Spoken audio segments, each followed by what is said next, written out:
Swastiastu, selamat sore Bu Maya. Om Swastiastu, selamat sore juga Ibu Erna. Oke, Bu Maya gimana nih kabarnya hari ini? Baik Bu Erna. Bu Erna sendiri bagaimana kabarnya? Oke, Astungkara baik juga sih. Eee, Lagi bersemangat nih aku sekarang. By the way maaf ya Bu Maya, kemarin saya agak sedikit slow respon ya sama Bu Maya, balas chat-nya Bu Maya sama panggilan Bu Maya, soalnya kemarin saya lagi benar-benar prodit nih Bu Maya untuk tugas-tugas yang saya lagi ambil gitu ya. Bu Maya ada apa sih yang ingin Bu Maya sampaikan nih? Kayaknya Bu Maya mau ngobrol nih sama saya sekarang. Saya siap nih jadi pendengar yang baik buat Bu Maya. Wah, terima kasih sebelumnya ya Bu Erna sudah mau mendengarkan apa yang mau saya bicarakan. Uh, di baratnya ini seperti pucuk dicinta ulam tiba ya Bu Erna.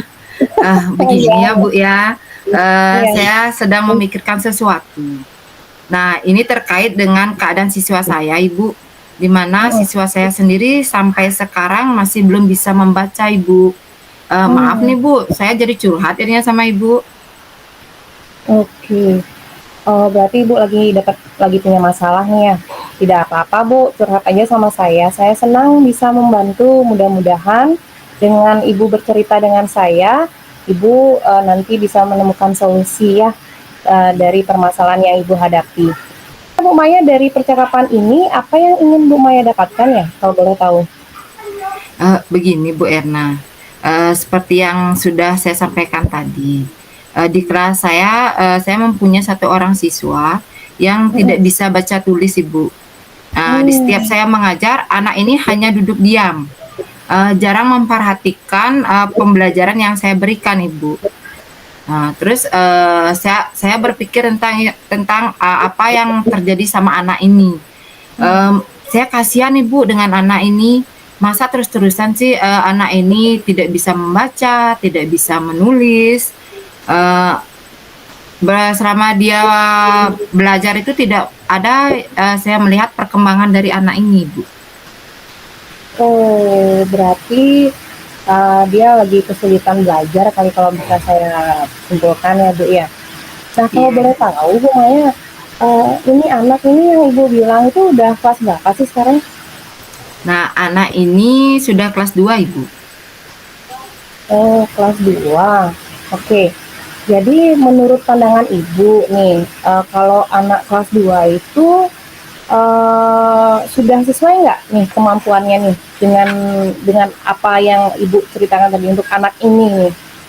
Udah sesuai belum dia dengan kemampuan kelas 2? Eh, Kalau menurut saya anak ini belum sesuai, Bu. Oh, belum sesuai ya? Oke. Jadi kalau dari sisi pandang Ibu nih, Bu Maya, kalau murid yang kelas 2 itu harusnya seperti apa nih idealnya ya? Menurut saya Ibu ya, murid kelas 2 itu seharusnya mereka tuh sudah bisa baca dan menulis Ibu.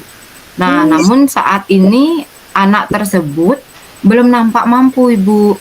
Dan hmm, bahkan yang saya lihat anak ini belum bisa menulis namanya sendiri Bu. oke, baik. Jadi dia udah kelas 2, belum bisa baca, dan juga belum bisa nulis namanya sendiri gitu ya. Iya Ibu. Jadi kalau menurut pengamatan Ibu dari apa yang tadi Ibu sampaikan tadi sama saya, apa ya yang nyebabin anak itu sampai tidak bisa baca sama nulis gitu? Ada banyak faktor sih ya Ibu ya. Eh, Bisa karena memang anak tersebut mengalami keterlambatan dalam perkembangan bahasa dan komunikasinya. Mm-mm. Bisa juga kurangnya stimulasi atau dukungan keluarga Ibu. Nah, masalah emosional juga dan psikologis atau juga bisa metode pengajaran yang tidak sesuai dengan kebutuhan anak tersebut Ibu. Oke. Nah dari apa yang sudah Ibu sampaikan tadi itu ya, lantas kalau dari sisi Bu Maya itu gimana dong caranya untuk bisa membantu kondisi anak demikian? Nah, semenjak 2 bulan terakhir ini, Mm-mm. khusus untuk anak ini di kelas, saya biasanya melakukan pembimbingan, Ibu. secara khusus saya membimbing anak ini dalam pembelajaran. Saya berikan dia secara khusus tidak sama sih sama teman yang lain ya. Saya bedakan dengan teman yang sudah bisa membaca. Di dalam kelas saya ajarin anak ini khusus untuk menulis. Nah, di mana menulisnya itu saya mulai dari kata-kata sederhana terlebih dahulu, Ibu. Terus terang sih, anak ini sendiri yang saya lihat dia belum hafal dengan abjad, Ibu. Nah, bahkan sampai sekarang dia belum hafal dengan abjad itu. Terus sesekali juga sepulang sekolah, saya panggil anak ini, Bu. Saya tahan, saya kasih bimbingan belajar membaca, saya juga kasih bimbingan belajar menulis. Tapi yang saya lihat juga sampai sekarang anak ini belum melihat adanya perubahan, Ibu.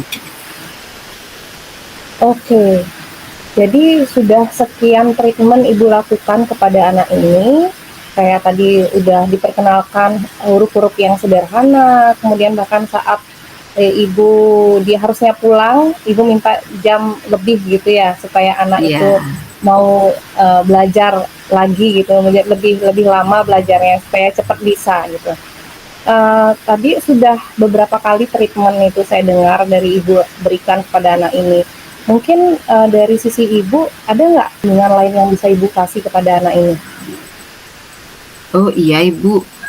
Saya akan mencoba mengundang orang tua dan melakukan pendekatan eh, dan mencari akar permasalahan dan meminta kerjasama dari orang tuanya, Ibu, untuk masalah anak ini. Oke.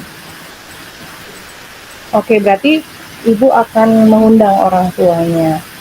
Nah, mungkin untuk opsi yang Ibu sampaikan tadi dan yang sebelumnya gitu ya, untuk kasus yang anak ini, langkah awal apa yang akan Ibu lakukan?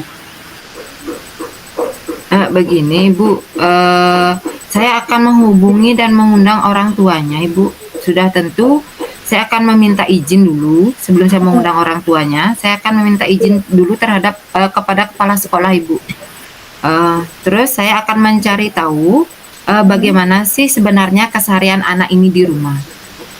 Kemudian setelah saya mencari tahu itu, saya juga meminta bantuan kepada orang tuanya untuk membantu mengajarkan anak tersebut baca tulis.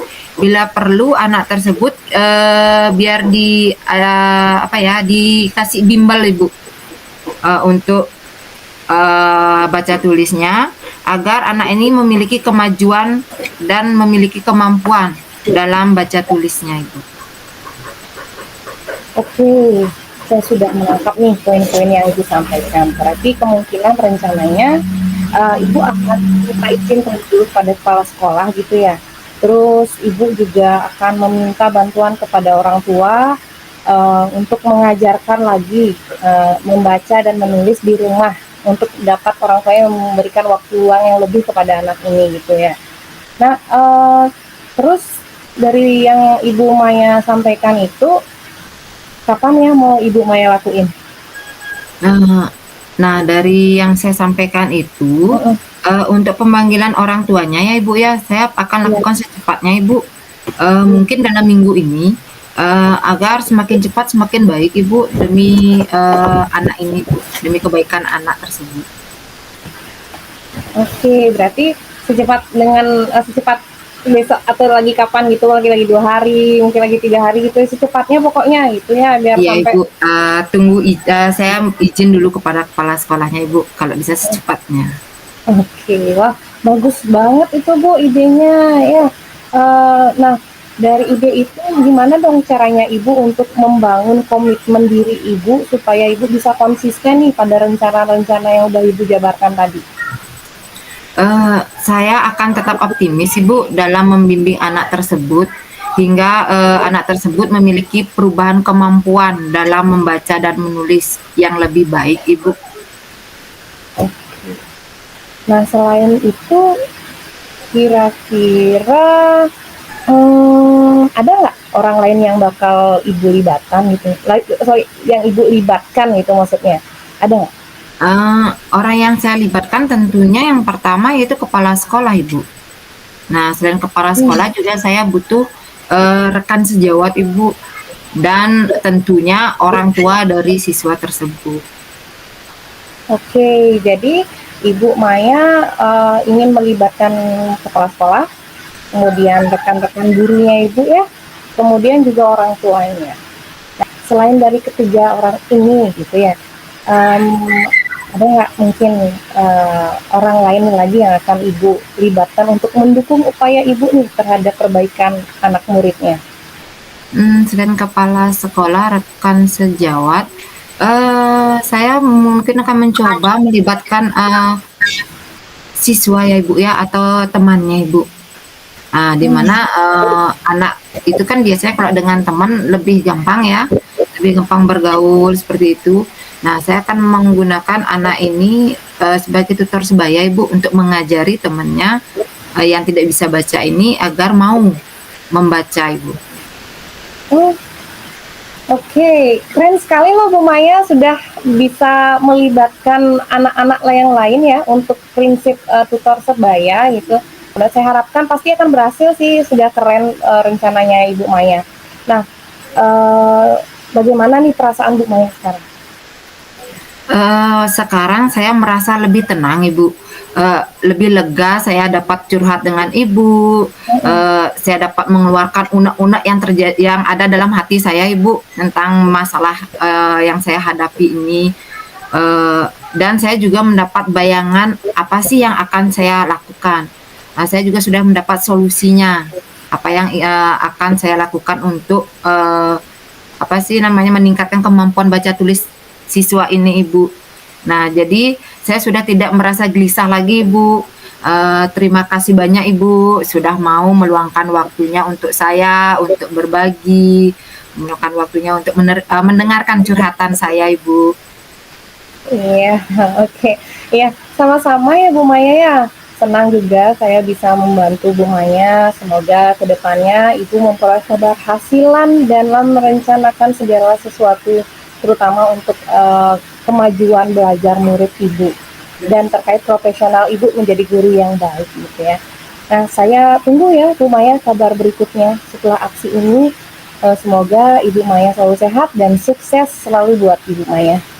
Iya, terima kasih juga ya Ibu Erna. Terima kasih banyak sudah banyak membantu saya, memberikan arahan kepada saya untuk saya bisa memecahkan permasalahan yang terjadi pada saya. Terima kasih Bu Erna. Selamat sore Ibu. Selamat sore kembali Bu Maya. Salam bahagia Bu Maya. Ya. Oke, baik. Tadi kita sudah melakukan praktik tentang coaching, di mana praktik ini adalah dengan mengambil masalah tentang siswa yang sulit membaca. Jadi untuk kegiatan kita selanjutnya adalah merefleksikan diri terhadap apa yang sudah kita lakukan tadi tentang praktik coachingnya. Oke. Ya, baik. Merefleksikan untuk coaching ke Ibu sebagai coach, refleksikan diri sebagai coach berarti saya yang merefleksikan diri. Iya Ibu, benar. Oke, dari lembar yang sudah kemarin kita sempat unduh ya di LMS, jadi saya sama untuk saat ini saya masih menggunakan lembar refleksi tersebut untuk merefleksikan diri saya terhadap kemampuan coaching saya sebagai coach. Jadi ada 4 poin pertanyaan di sini. Yang pertanyaan pertama adalah apa yang sudah berjalan dengan baik selama percakapan. Nah, dari penilaian saya sendiri terhadap peran saya menjadi coach, saya sudah merasa mampu mendengarkan coachee dengan penuh gitu. Kemudian saya juga sudah merasa menerapkan alur tirta dalam panduan percakapan coaching, di mana alur tirta itu yang diawali dengan menanyakan tujuan umum dengan jelas dari percakapan itu ada permasalahannya. Kemudian saya mengidentifikasi lebih jauh apa yang menjadi permasalahan dan kesenjangan antara ideal dan kesenjangan antara realita dan idealnya. Kemudian yang terakhir saya mencoba membangun komitmen dengan coachee dalam hal ini adalah terkait dengan poin tanggung jawab coach dalam melaksanakan keputusannya gitu. Dan yang ketiga, saya juga merasa sudah menggali potensi coaching melalui pertanyaan yang berbobot. Terlihat dari saya sudah mengarahkan coaching itu dengan menjabarkan yang mana menjadi realita yang seharusnya dimiliki yang ada dalam permasalahan itu dan bagaimana idealnya. Poin yang kedua adalah apa yang masih perlu diperbaiki dan ditingkatkan. Kalau dari saya sendiri, mungkin dari sisi praktek jam terbangnya, saya harus memperbanyak praktek coaching saya kepada rekan-rekan lain. Mungkin saya akan belajar lebih banyak kepada rekan CGP atau di sekolah gitu, untuk bisa saya mengembangkan pertanyaan yang berbobot lebih baik lagi gitu.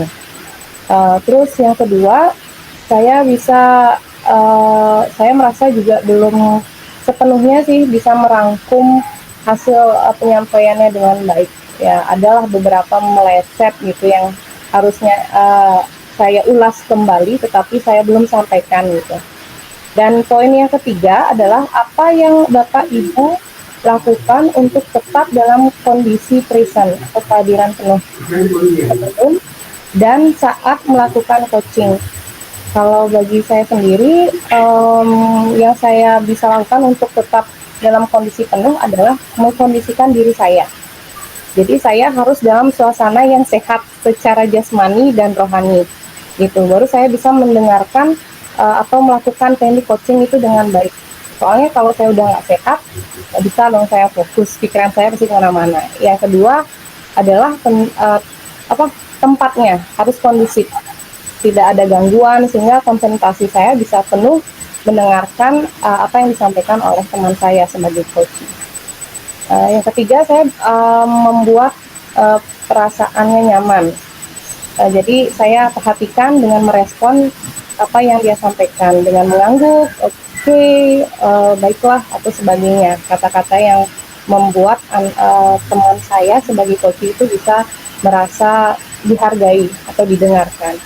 Nah, mungkin juga saya harus menyiapkan diri saya sebelum melakukan coaching itu. Saya melakukan mindfulness kali dulu ya, minum air, atau saya mengatur nafas supaya saya lebih siap gitu. Dan selanjutnya juga saya harus mendengarkan dan merespon dan memberikan penguatan kembali pada coaching saya. Dan yang terakhir, poin refleksinya adalah apa yang akan Bapak Ibu lakukan untuk memperbaiki atau meningkatkannya. Yang pertama, saya akan memperbanyak praktik percakapan dengan alur cerita. Yang kedua, saya akan meningkatkan kemampuan berkomunikasi saya agar mudah dimengerti dengan coach dan bisa memberikan pertanyaan yang lebih baik dan terbuka untuk coach saya. Itu yang bisa saya sampaikan terkait hasil refleksi saya sebagai coach dalam praktik ini. Kalau dari sisi Ibu Maya, bagaimana umpan baliknya dari apa yang sudah kita lakukan tadi? Dari sisi saya sebagai coach ya Ibu ya, saya tuh merasa lega Ibu, merasa tenang. Dan itu saya juga merasa tidak gelisah lagi Ibu. Dimana dengan saya bercakap-cakap sama Ibu, saya curhat sama Ibu, berbicara seperti ini membuat saya itu menjadi tercerahkan Ibu. Jadi saya itu jadi mendapat bayangan bagaimana sih apa sih yang harus saya lakukan dengan siswa ini gitu. Jadi saya mendapat solusinya Ibu.